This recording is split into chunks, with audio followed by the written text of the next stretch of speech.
পরমত একটু বলবে আজকে যে তিলোত্তমা বিচার আজকে একটি কনভেনশন আয়োজন করা হয়েছে প্রেসিডেন্সি ইউনিভার্সিটিতে, খুব জরুরি একটি কনভেনশন বলে আমার মনে হয়।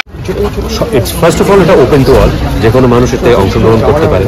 আমাদের মধ্যে কিছু লোককে আমন্ত্রণ জানিয়েছিল এসে কথা বলার জন্য, এবং আমরা আমাদের প্রত্যেকের মনের কথাগুলোকে বলতে পারছি। সেটি ওই ঘটনাটির বিচারের ক্ষেত্রে তো বটেই, এমনকি গত 1-1.5 মাস ধরে যে ভীষণ জরুরি আন্দোলনগুলি চলছে পশ্চিমবঙ্গ তথা কলকাতা শহরের দিকে, সেইগুলো নিয়েও নিজেদের মতামত আমরা রাখতে পারছি। আমার মনে হয় যে বিচার, শাস্তি এগুলো তো আছেই, কিন্তু প্রথম প্রয়োজন হচ্ছে মানসিকতা বদলানো। সেই মানসিকতা বদলানোর ক্ষেত্রে এবং প্রশাসনকে অ্যাকাউন্টেবল করার ক্ষেত্রে আমার মনে হয় এই ধরনের কনভেনশন ভীষণভাবে প্রয়োজন। তার কারণ সাধারণ মানুষের চাপেই কিন্তু একমাত্র প্রশাসন অ্যাকাউন্টেবল হয়, এবং তাদের মতামত শুনেই প্রশাসনের অ্যাকাউন্টেবল হওয়ার কথা। তো সেই কারণে এই ধরনের কনভেনশন যত বেশি আয়োজিত হবে, তত সেটা আমার মনে হয় মনুষ্য সমাজের জন্য মঙ্গল। ধর্ষণ মানসিকতা তা নয়।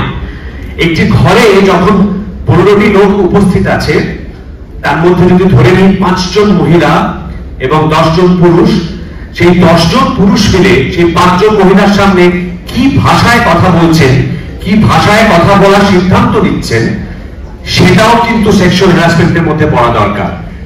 সেই সিদ্ধান্তটা একটা কনসিয়াস ডিসিশন হওয়া দরকার।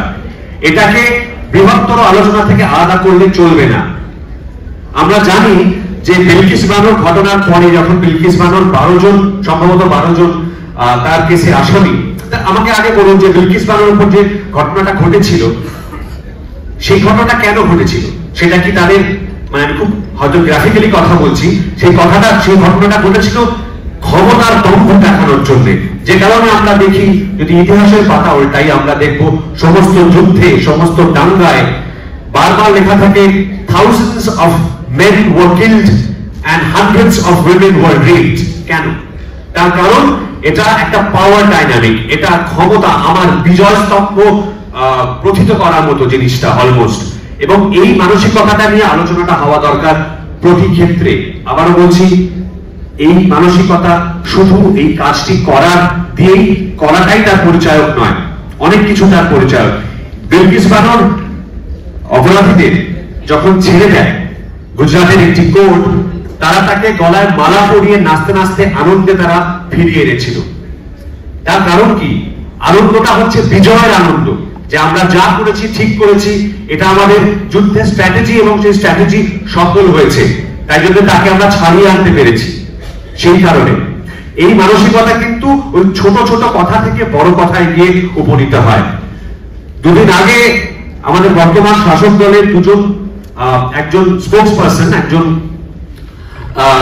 মুখপাত্র এবং একজন তরুণ তুর্কি নেতা, তারা দেখলাম সমাজ মাধ্যমে একটি বিশেষ ভাষায় একজন মহিলা অভিনেত্রীকে নিয়ে আলাপচারিতা করেছেন। মহিলা অভিনেত্রীর দোষের মধ্যে হচ্ছে তিনি এই দুজনকে রাজনৈতিকভাবে আক্রমণ করেছিলেন। হতেই পারে, তিনি অন্য রাজনৈতিক মতাদর্শ হতেই পারে। সেইটার কারণে এই দুই নেতাকে কে অধিকার দিল তার বদন বিগড়ে গেছে লিখতে পারার? কে অধিকার দিল তিনি আর কাজ পান কি পান না সেটা নিয়ে ডিসকাস করা? তিনি বিবাহিত কি বিবাহিত নন সেটা নিয়ে আলোচনা করা? সন্দেহ হয়তো তারা তেলেবেগুনে জ্বলে উঠবেন, কিন্তু এইখান থেকে যৌন নিগ্রহের মানসিকতা শুরু হয়, এইখান থেকে ধর্ষণের মানসিকতা শুরু হয়। এই মানসিকতা বদলানোর জন্য প্রত্যেক দিন প্রত্যেককে প্রতিবাদ করে যেতে হবে। এছাড়া আর কোনো সলিউশন, কোনো সমাধান এই মুহূর্তে সত্যি সত্যি হয়তো আমাদের কারোর কাছে নেই। এই কথাগুলো অনেকটা রাগ, অনেকটা ক্ষোভ, অনেকটা মর্মাহত হওয়া থেকে বললাম।